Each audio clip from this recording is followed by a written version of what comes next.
All right, so what's your name? I am Cole. Where are we at today? We're in Baker City. We're in- What's going on over here? There's a protest, then there's a protest protesting the protest. So have you talked to any of the protesters at all? I've talked to about 6, 3 from each side. So now. do you gather that the feeling between everybody is kind of tense, or It's kind of tense. Some of it seems like, I've talked to one side and it feels like very, hey, we're trying to fight for stuff, but it doesn't feel like they're all on the same side of what they're fighting for. Like they're not fighting for just one thing. Some people are fighting for something, some people are fighting for something else. Then the other side, it's not, some of it's just like kind of mockery that they're here and here for the sake of arguing. Then others are here like, hey, we just think you're wrong and we want you to know that. so do you And think trying to point their side. any of these protests today will make any sort of meaningful change in our community or on a national level? In our community, there hasn't been a protest like this before. And I think it's going to be a while of, hey, I saw you at this protest. You were on the other side. I don't like you anymore. I think there's going to be a good amount of that because I've seen some people give each other like weird conversations and stuff. So have you seen any instances of either side coming together and having long-form conversation on, speaking to the behalf of their side, what they believe in, or has things been kind of divided? It's been totally divided. The closest thing I've seen to that was a lady came from one side to the other side. She was just in their face with the phone, making a mockery, just being rude and uncivilized and being really immature. Then someone on the other side, the receiving side, was also really immature with a microphone, just making fun of her. Instead of being a mature and civilized citizen and actually talking about it and being an adult who's concerned for your country. So how do you think these groups should go forward? How should they resolve their differences and come together to make a positive impact on our country? Less yelling, more conversation, bring what you want to talk with actual facts and evidence. Don't just be citing stuff that doesn't really exist. Like posters, like any revolution, anything important, it's like, hey, learn this and here's the information where we got it. And just like, I don't know, more civilized conversation, more like, those like people that put up tents is like, here's our side, talk to us about it. Stuff like that.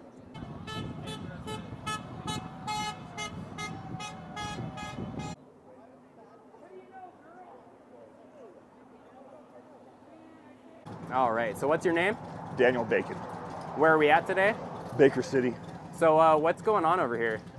There's a protest against Elon Musk, Doge, and Trump.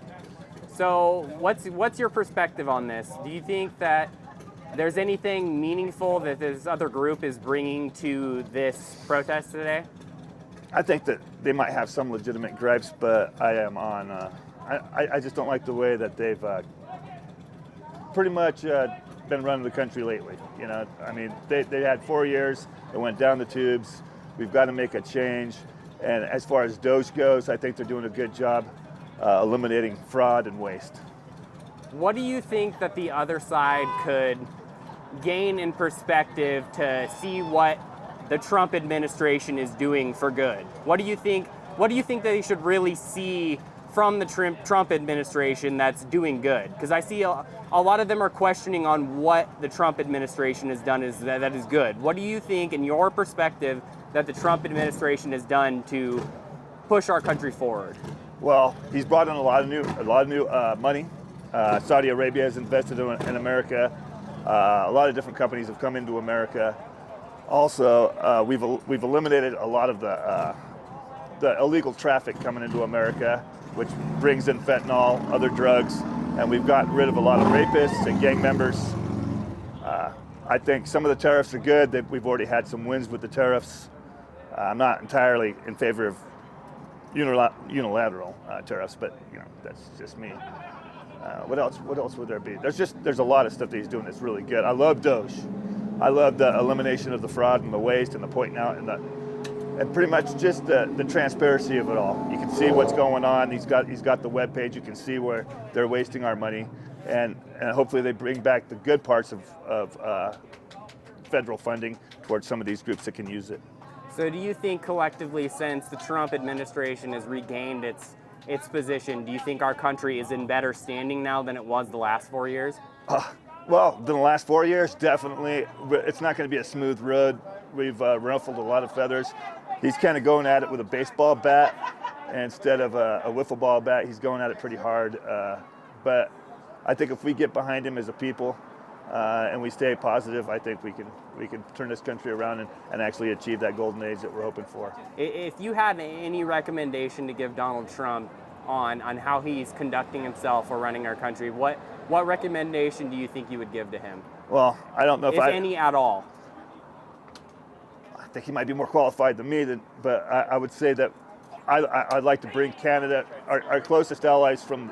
I try to treat them better than China and some of our less favorable trade partners. I'd like to give Canada a little bit of cushion. I love the Canadians. I love Canada being on our border. I would like a smoother approach with Greenland, maybe a little bit more diplomacy, a little less tough talk, because there's a lot of history in Greenland. We also were co-founders of that place. We sent in our group as well. The first group died. So. What's your name? My name's Sherry. Where are we at today? Baker City. So what are you here for? I'm here to just spread a little love, because we need more love and not hate, because it'll bring us all together. And that's basically what I stand for. So what do you think Donald Trump could do better to conduct himself or push this country forward? Well, first he needs to bring us together. The main thing, he needs to quit lying to the American people. Yes. Don't forget about the Constitution. So do you think as a community on such a small scale of protest, do you think there's any sort of meaningful change that can come from this protest today? Well, yes, the more that people stand up and express how they're feeling about what's happening with our economy, with their friends, their neighbors, our allies on every part of this world. That's why we're here. That's why you see all these people here. What do you think on a county level people can do to make a change? First, they need to go ahead and get a hold of their representatives in everyone's county and just let them know how disappointed we are with them, because they're not standing up for us right now. Do you think it would be a wise idea for a select person to come from each group and come together and talk and have a long-form conversation about the disagreements and what we can do together as a two-party system, Republican and Democrat, to change things? Do you think that would be a wise idea? I sure do. And if everybody could just stay calm when they're talking, I think we could have a good discussion. Find out what they want, find out what we want, and why can't we come together and make, a commitment for our community. Everybody get along and not spread the hate up and down the street when they don't agree with somebody else's view. Regardless if it's Democrat, Independent, Republican, it doesn't matter. We're all neighbors, we're all friends.